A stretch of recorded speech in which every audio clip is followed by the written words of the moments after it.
नमस्कार साथियों, भारत और विश्व के भूगोल का जो वीडियो नंबर 3 है उसको लेकर मैं आप सबके बीच उपस्थित हूं। और आज के इस वीडियो में हम आगे के प्रश्न देखेंगे जो कि 1500 मोस्ट इम्पॉर्टेंट क्वेश्चन हैं वनडे एग्ज़ाम के लिए। उसमें आगे की ओर बढ़ेंगे हम। तो आज का जो क्वेश्चन है वो सबसे पहला क्वेश्चन है, एशिया का मृत सागर डेड सी किस प्रकार की घाटी का उदाहरण है। तो जो एशिया का डेड सी है वो रिफ्ट घाटी का उदाहरण है, रिफ्ट वैली का। नेक्स्ट क्वेश्चन, हम्बोल्ट धारा किस तट के नज़दीक से बहती है। हम्बोल्ट धारा जो है वो किस तट के नज़दीक से बहती है, समुद्री तट से। तो दक्षिणी अमेरिका के पश्चिमी तट के नज़दीक से हम्बोल्ट धारा बहती है। नेक्स्ट क्वेश्चन है, माआरी जनजाति।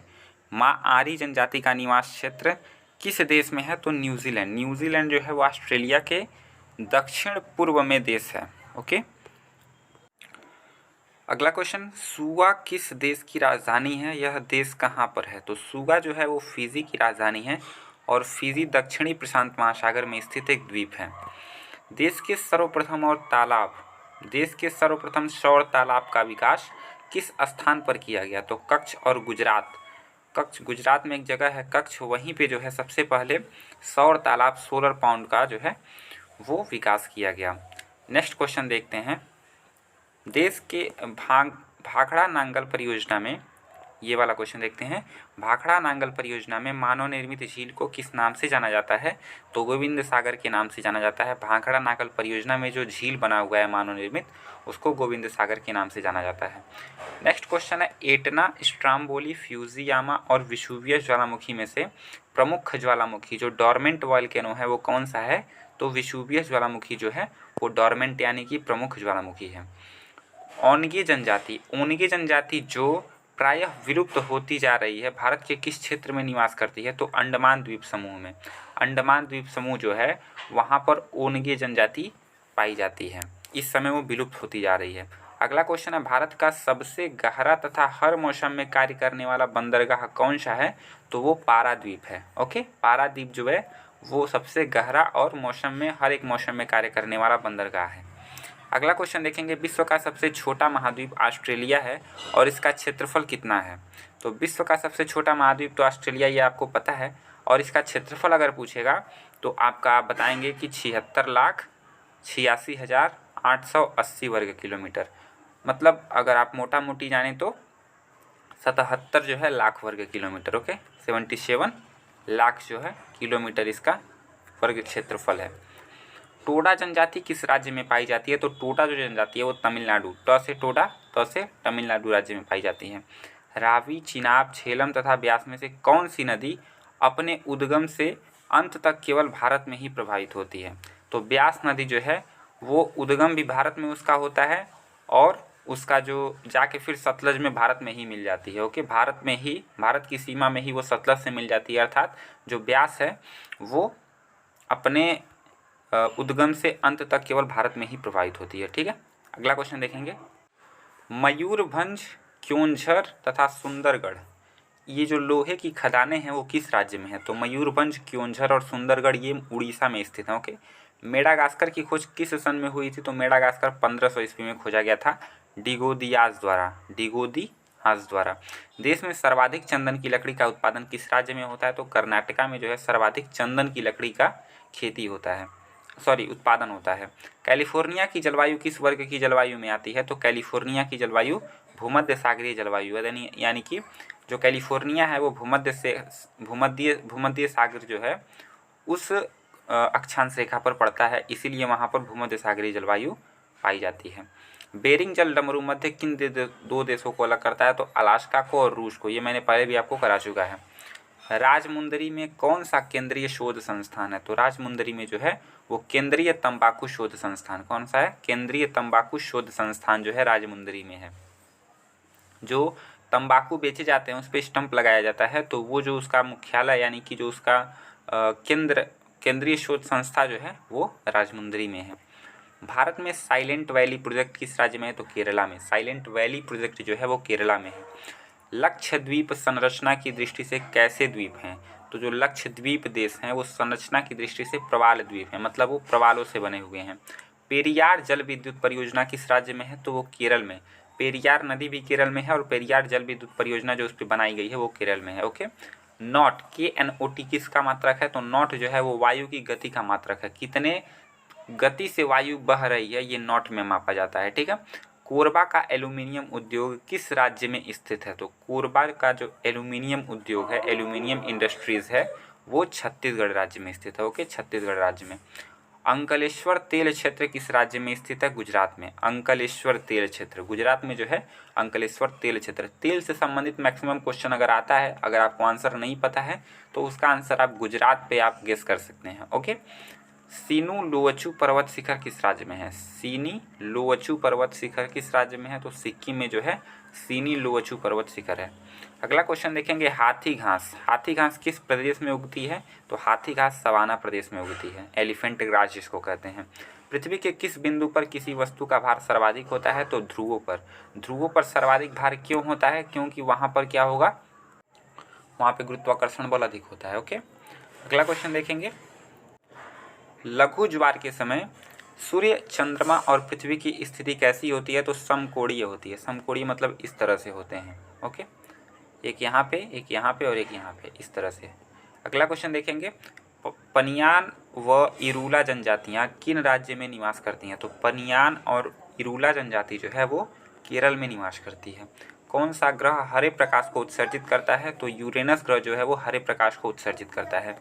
विश्व का सबसे व्यस्ततम समुद्री मार्ग कौन सा है? तो उत्तरी अटलांटिक मार्ग जो है वो विश्व का सबसे व्यस्ततम समुद्री मार्ग है। उस सागर का क्या नाम है जिसकी सीमा 3 महाद्वीपों को छूती है? भूमध्य सागर की सीमा जो है वो 3 महाद्वीप कौन कौन से? पहला तो इधर आप देखेंगे तो यूरोप ऊपर, ठीक है, नीचे देखेंगे तो अफ्रीका और इधर आप एशिया। ओके, यानी कि 3 महाद्वीपों से छूती है किसकी सीमा? भूमध्य सागर की सीमा। अगला क्वेश्चन है, मॉरिस शब्द। जो मॉरिस शब्द है वो किस देश के आदिवासी लोगों के लिए प्रयुक्त होता है? तो न्यूजीलैंड में एक आदिवासी पाए जाते हैं, उनके लिए मॉरिस शब्द का प्रयोग किया जाता है। अगला क्वेश्चन हम देखेंगे, भारत में लिग्नाइट कोयला। भारत में कोयला 4 प्रकार के होते हैं, एक एंथ्रेसाइट, एक लिग्नाइट, एक पीट होता है, पीट प्रकार का कोयला। पीट प्रकार का कोयला इस सबसे जो है लो किस्म का कोयला होता है, ठीक है, और एक हेमेटाइट। तो जो लिग्नाइट प्रकार का कोयला होता है उसका सर्वाधिक उत्पादन कौन सा राज्य करता है? तो तमिलनाडु करता है। ठीक है, तमिलनाडु जो है वो लिग्नाइट कोयला का सर्वाधिक उत्पादन करता है। नीलगिरी पहाड़ी में किन किन पहाड़ी श्रेणियों का मिलन होता है? तो नीलगिरी जो पहाड़ी है वहाँ पे पश्चिमी घाट और पूर्वी घाट का जो पर्वत श्रेणी है उन दोनों का मिलन होता है नीलगिरी पहाड़ी में। 2 ज्वारों के बीच कितनी समयावधि का अंतर होता है? तो 12 घंटा और 26 मिनट में जो है 2 ज्वार आते हैं। ठीक है, 2 ज्वारों के बीच की अवधि जो होती है वो 12 घंटा 26 मिनट होती है। ठीक है, अगला क्वेश्चन है, कील नगर। कील नगर किस देश में स्थित है? तो ये नगर नहीं है, नहर है। तो कील नहर जो है वो जर्मनी में स्थित है। ओके, अगला क्वेश्चन है, स्वेज नहर किन समुद्र को जोड़ता है? तो लाल सागर और भूमध्य सागर। भूमध्य सागर आप देखेंगे तो यूरोप से जो आता है और ये लाल सागर आप पाएंगे यहाँ पे अरब सागर में। ठीक है, अगला क्वेश्चन हम देखेंगे, विश्व में सर्वाधिक तापांतर किस जलवायु क्षेत्र में पाया जाता है? तो सर्वाधिक तापांतर जो है वो टैगा जलवायु क्षेत्र में पाया जाता है। सर्वाधिक तापांतर, जैसे अगर ये पूछा जाए कि सबसे कम तापांतर कहाँ पाया जाता है तो भूमध्य रेखा पर पाया जाएगा। ठीक है, भूमध्य रेखा पर जो है सबसे कम तापांतर पाया जाएगा। लेकिन अगर एकदम हम ध्रुवों पर चले जाएँ, टैगा क्षेत्र में चले जाएँ, वहाँ पे जो है सर्वाधिक तापांतर पाया जाएगा। अगला क्वेश्चन है, सूर्य का मध्य भाग क्या कहलाता है? तो प्रकाश मंडल, फोटोस्फीयर कहलाता है। ठीक, अगला, हैदराबाद एवं सिकंदराबाद के बीच कौन सी झील स्थित है? तो हुसैन सागर झील जो है वो हैदराबाद और सिकंदराबाद के बीच स्थित झील है। ठीक है, अगला क्वेश्चन, पाक जल डमरू मध्य किन 2 देशों को अलग करता है? तो भारत और श्रीलंका को जो है वो पाकिस्तान, पाक जल डमरू मध्य जो है वो अलग करता है। ओके, दमिश्क किस देश की राजधानी है? तो ये सीरिया की राजधानी है। मैंने जितने भी आपको कैपिटल बताए हैं कंट्रीज़ के वो आपको याद रखने हैं। वायु में सबसे अधिक गैस कौन सी है? तो नाइट्रोजन। 78% नाइट्रोजन पाया जाता है वायु में, 21% जो है वो ऑक्सीजन पाया जाता है, और जो कार्बन डाइऑक्साइड है वो 0.3%। ठीक, 0.03%। अगला क्वेश्चन हम देखेंगे, सूर्य की हानिकारक पराबैंगनी किरणों से हमारी रक्षा कौन सा मंडल करता है? तो पराबैंगनी किरणों से जो हमारी रक्षा करता है वो ओजोन मंडल करता है। एक क्वेश्चन ऊपर छूट गया कि कौन सा मंडल रेडियो तरंगों को परावर्तित करता है? तो आयन मंडल जो है वो रेडियो तरंगों को परावर्तित कर देता है, रिफ्लेक्ट कर देता है। अगला क्वेश्चन देखेंगे, भारत का जो अक्षांशीय विस्तार है, यानी कि भारत का जो अक्षांशीय विस्तार है वो कितना है, 8 डिग्री 4 मिनट उत्तरी अक्षांश से। अगर हम ऐसे बना लें तो ये तो 0 डिग्री हो गया। हमारा जो भारत है वो उत्तरी अक्षांश यानी कि नॉर्दर्न हेमीस्फीयर में स्थित है। इससे जैसे जैसे हम ऊपर जाएंगे ऐसे, तो यहाँ पे 8 डिग्री 4 मिनट उत्तरी अक्षांश से लेके और 37 डिग्री 8 मिनट उत्तरी अक्षांश तक जो है वो भारत अवस्थित है, उसका विस्तार है। अगला क्वेश्चन है क्यूराइल द्वीप। क्यूराइल द्वीप का विवाद किन दो देशों के बीच का मुद्दा है, तो रूस का और जापान। रूस और जापान जो है वो क्यूराइल द्वीप को लेके हमेशा विवाद में रहते हैं। भारत के रूपनारायण किस उद्योग के लिए महत्वपूर्ण है, रूपनारायण, तो जो रूपनारायण है वो केबल उद्योग के लिए महत्वपूर्ण है। मकर संक्रांति के समय सूर्य किस पर सीधा चमकता है, तो मकर रेखा पर जो है मकर संक्रांति के समय सूर्य सीधा चमकता है। विषुवत रेखा से ध्रुवों की ओर जाने पर ग्रीष्म काल में दिन की अवधि में बड़ा परिवर्तन होता है। सॉरी, एक बार और क्वेश्चन पढ़िए। विषुवत रेखा से ध्रुवों की ओर जाने पर ग्रीष्म काल में दिन की जो अवधि में बना परिवर्तन होता है वो क्या होता है, तो जैसे जैसे हम विषुवत रेखा से ध्रुवों की ओर जाएंगे तो आप देखेंगे ग्रीष्म काल का जो दिन होगा वो बढ़ता जाएगा। ओके, अगला क्वेश्चन देखते हैं। एशिया का मृत सागर, एशिया का मृत सागर जो है वो किस प्रकार की घाटी का उदाहरण है, तो वो रिफ्ट घाटी का उदाहरण है। अभी मैंने पहला क्वेश्चन ही कराया था इसको। हम्बोल्ट धारा किसके तट के नज़दीक है, तो दक्षिणी अमेरिका के पश्चिमी तट के निकट है। ओके, अगला क्वेश्चन देखेंगे, सूर्य और सूर्य के बीच कौन से ग्रह स्थित हैं। सूर्य, पृथ्वी और सूर्य के बीच कौन से ग्रह स्थित है, तो बुध और शुक्र। पहले बुध है, फिर शुक्र है, फिर अर्थ है। ओके, सन से सबसे नज़दीक ग्रह बुध, उसके बाद शुक्र, उसके बाद पृथ्वी।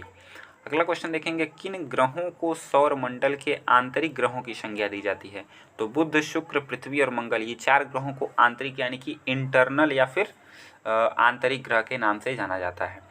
इरी और ओंटारियो झीलों के बीच कौन सी विश्व प्रसिद्ध जलप्रपात स्थित है, तो न्याग्रा जलप्रपात जो है वो इरी और ओंटारियो झील, इरी और ओंटारियो झील के बीच में जो है ये जलप्रपात है, न्याग्रा जलप्रपात।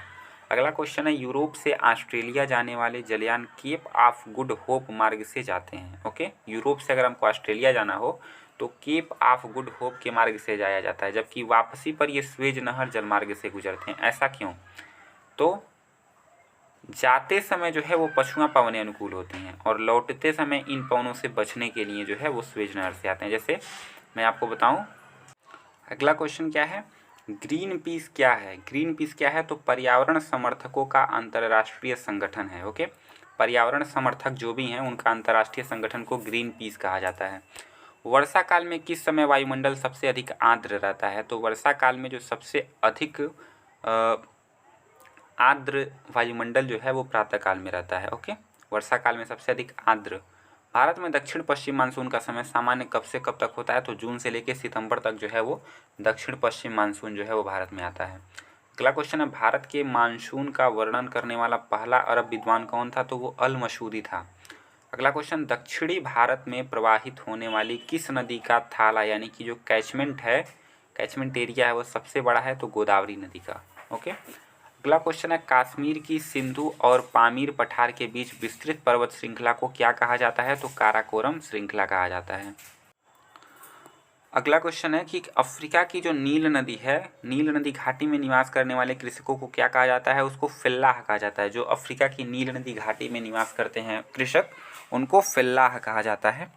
किसी मानचित्र पर अंकित वह कल्पित रेखा जो किसी विशेष अभिक्रिया का प्रदर्शन करने वाले बिंदुओं को जोड़कर बनाई जाती है वो क्या कहलाती है, उसको आइसोप्लेथ लाइन कहते हैं। विशेष अभिक्रिया का प्रदर्शन करने वाले बिंदुओं को जोड़ता है उसको आइसोप्लेथ लाइन कहते हैं। ओके, अगला क्वेश्चन देखेंगे, दोलन तरंगित सिद्धांत, द अंडलुएशन एंड ऑसिलेशन थियरी, दोलन तरंगित सिद्धांत जो है उसका प्रतिपादन किसने किया था सर्वप्रथम, तो हरमन महोदय ने जो है 1930 ईस्वी में इसका प्रतिपादन किया था। अगला क्वेश्चन, भारत की जो मोपलाज जनजाति है वो कहाँ पर पाई जाती है, तो केरल राज्य में मोपलाज जनजाति पाई जाती है। अगला क्वेश्चन, पृथ्वी सूर्य के परितः अपनी कक्षा में लगभग किस गति से चक्कर लगाती है, तो अगर ये पूछेगा तो 365 दिन में 1 डिग्री प्रतिदिन लगभग लगाता है। ठीक, 22 दिसंबर को 1,07,160 किलोमीटर प्रति घंटा की चाल से जो है वो अपनी कक्षा में जो है वो चक्कर लगाता है। सूर्य के परितः अपनी कक्षा में लगभग 1,07,160 किलोमीटर प्रति घंटा की चाल से चक्कर लगाता है। दक्षिणी गोलार्ध में सबसे लंबा दिन कब होता है? तो 22 दिसंबर को। जब यहाँ पे सबसे छोटा दिन होता है तो दक्षिणी गोलार्ध में सबसे लंबा दिन होता है 22 दिसंबर को। छोटा नागपुर पठार की सबसे ऊंची चोटी कौन सी है? तो पारसनाथ जो है वो छोटा नागपुर पठार की सबसे ऊंची चोटी है। ताशकंद, समरकंद, बुखारा नगर किस देश में है? तो ये ताशकंद, समरकंद, बुखारा नगर जो है वो उज्बेकिस्तान का ये तीनों शहर हैं। ओके, अगला क्वेश्चन देखेंगे, कोचीन का जुड़वा नगर। कोचीन का जुड़वा नगर कौन सा है? तो एर्नाकुलम जो है वो कोचीन का जुड़वा नगर है। ज्वालामुखी पर्वत कोटोपैक्सी कहाँ स्थित है? तो इक्वेडोर में जो है वो ज्वालामुखी पर्वत कोटोपैक्सी स्थित है।